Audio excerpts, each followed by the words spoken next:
अगदी मार्केटमध्ये जशी भेटते तशी आपली व्हॅनिला आईस्क्रीम तयार आहे। अगदी सोपी आहे आणि पटकन होते।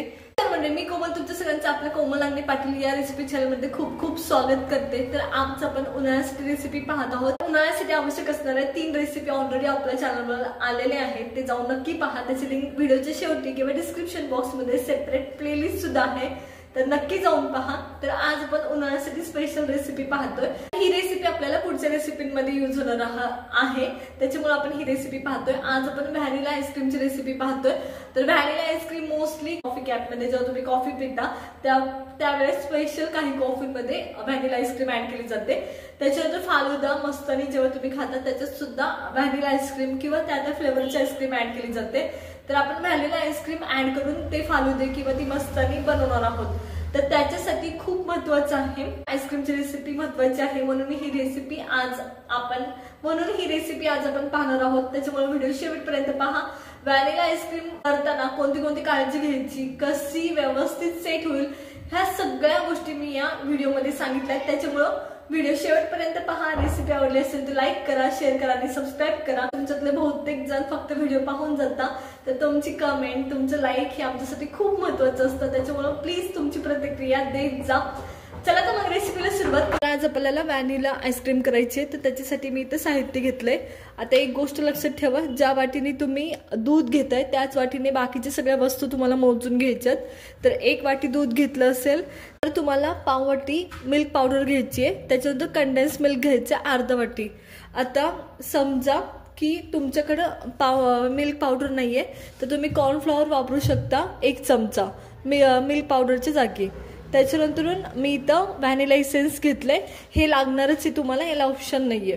सगळ्या साहित्यांव्यतिरिक्त मी इथं व्हिप्ड क्रीम घेतली आहे, त्याच्या खाली मी इथं थंड म्हणजे बर्फ ठेवलाय, कारण पटकनी हवी व्हिपिंग क्रीम म्हणून। तर इथं माझं दुधाचं पातेलं आहे, त्याच्यातच मी इथं दूध ऍड करून घेते, जे 1 वाटी तुम्ही घेतलं होतं ते।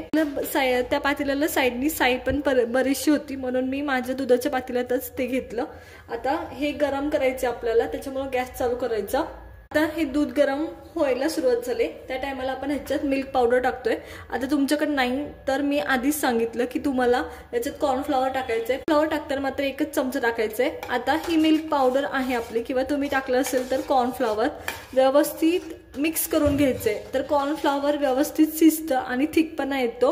दुधाला तेवढा थिकपणा येत नाही जेवढा तो कॉर्नफ्लॉवरनी, म्हणजे मिल्क पावडरनी तेवढा थिकपणा येत नाही जेवढा कॉर्नफ्लॉवरने येतो, थोडंसं थिकपणा येतो। पण तुम्ही जर कॉर्नफ्लॉवर केलं असेल तर ते आपलं पातळ बेसन कसं होतं त्या पद्धतीने ते होतं। तर हे मिक्स करून घ्यायचं एकदम व्यवस्थित, थोडंसं गरम करायचं। हे मिक्स केल्यावर सुद्धा कॉर्नफ्लॉवर किंवा मिल्क पावडर टाकताय, तिला हलवत तुम्हाला गरम करून घ्यायची आहे। खूप जास्त काही नाही, फक्त 2 मिनिटं। थोडीशी थिक झालं की दूध तुम्हाला गॅस बंद करून टाकायचं आहे। आता हे व्यवस्थित गरम झालंय, तर आता ह्याला परत आपल्याला थंड करून घ्यायचंय। चला तर मग मी हे साईडला काढते आणि थंड करून घेते। आपण व्यवस्थित दुधामध्ये मिल्क पावडर टाकून ते व्यवस्थित गरम करून घेतलंय।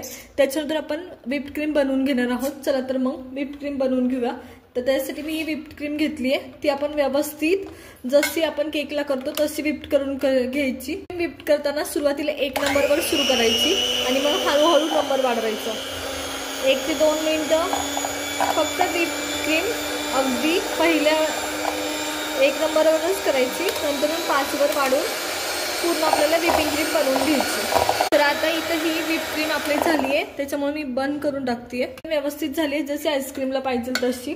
तर हे सगळं साईडचं काढून घ्यायचं आधी। इथे एकदम व्यवस्थित आता माझी व्हिप्ड क्रीम तयार आहे।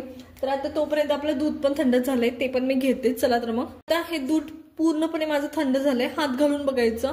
खूप गरम अगदी कोमट जरी असलं ना तरी यूज करायचं नाही, पूर्ण थंड नॉर्मल टेम्परेचरला येऊ द्यायचंय। दूध सुद्धा व्यवस्थित थंड झालंय। आपण काय करतोय, याच्यात कंडेन्स मिल्क ऍड करतोय। खूप जण जेव्हा दूध तुम्ही मिल्क पावडर टाकताना तेव्हाच टाकून त्याच्यासोबतच हे ऍड करतात, त्याच्यासोबतच हे सुद्धा गरम करून घेतात, पण असं काही करायची गरज नाहीये। हे असं सुद्धा व्यवस्थित मिक्स होतं। त्याच्यानंतर मी 1 चमचा याच्यात आपलं व्हॅनिला इसेन्स टाकून घेणार आहे, ऍड करून घेणार आहे। बरोबर 1 चमचा लागतं, तर ते मी टाकून घेते।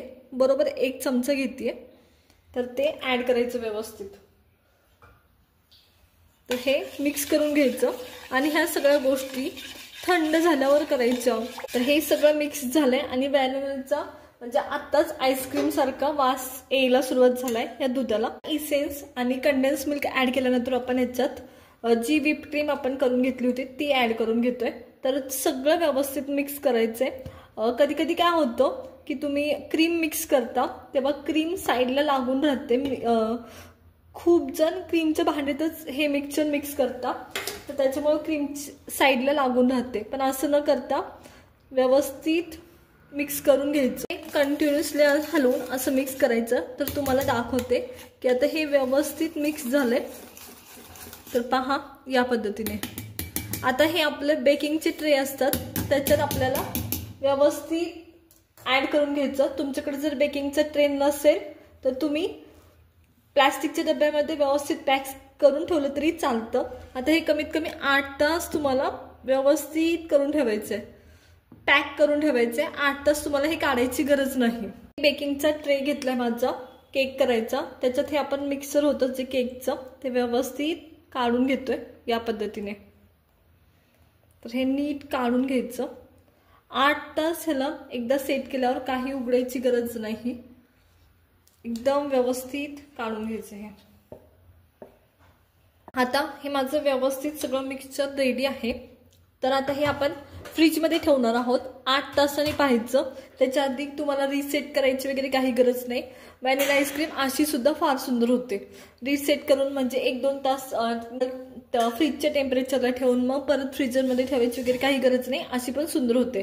चला तर मग मी हे फ्रीजमध्ये ठेवून देते 8 तास आणि त्याच्यानंतर तुम्हाला दाखवते. आता आईस्क्रीम होऊन हे 8 तास झालेत आणि आईस्क्रीम व्यवस्थित सेट झाली आहे. तर पहा एकदम व्यवस्थित सेट झाली आहे. मी जस्ट आत्ताच फ्रीजमधून काढली आहे आणि आता आपण बाउलमध्ये काढून घेणार आहोत.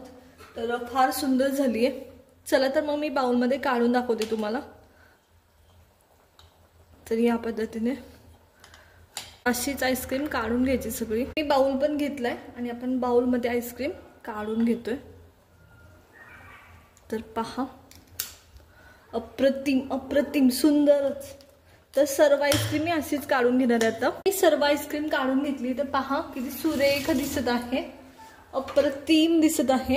आता तुम्ही ह्याच्यावर ट्रुटी फ्रुटी टाकू शकता किंवा चॉकलेट सिरप टाकू शकता किंवा केकसाठी जे डेकोरेशनसाठी साहित्य वापरलं जातं ते सर्व टाकू शकता. तर तुम्हाला जे हवं ते टाका. मी चॉकलेट सिरप ॲड करणार आहे. चॉकलेट सिरप ॲड करून घेते थोडंसं. तुम्हाला हवं ते तुम्ही डेकोरेशनसाठी वापरू शकता. मी चॉकलेट सिरप वापरते थोडंसं. तर पहा अप्रतिम अप्रतिम दिसते. तर नक्की ट्राय करा. अगदी मार्केटमध्ये जशी भेटते तशी आपली व्हॅनिला आईस्क्रीम तयार आहे. अगदी सोपी आहे आणि पटकन होते. बरं ही आपण खूप साऱ्या रेसिपींसाठी पुढे यूज करणार आहोत. त्याच्यामुळे नक्की रेसिपी ट्राय करा कारण पुढच्या रेसिपींमध्ये पण आपण ही यूज करणार आहोत. तर पहा आपली आजची व्हॅनिला आईस्क्रीमची रेसिपी कशी वाटली हे आम्हाला कमेंट करून सांगा. बरं ज्या रेसिपींसाठी आपण ही व्हॅनिला आईस्क्रीमची रेसिपी केली आहे त्या सुद्धा रेसिपी पुढे येणार आहेत. त्याच्यामुळे आपला चॅनल पाहत राहा. व्हिडिओ आवडत असेल तर या चॅनलला सबस्क्राईब करा. रेसिपी आवडली असेल तर लाईक करा आणि तुमची मतं सुद्धा याच्यावर सांगत जा किंवा तुमचे काही प्रश्न असतील तरी आम्हाला विचारत जा. तर भेटूया नवीन रेसिपी सोबत. तोपर्यंत धन्यवाद.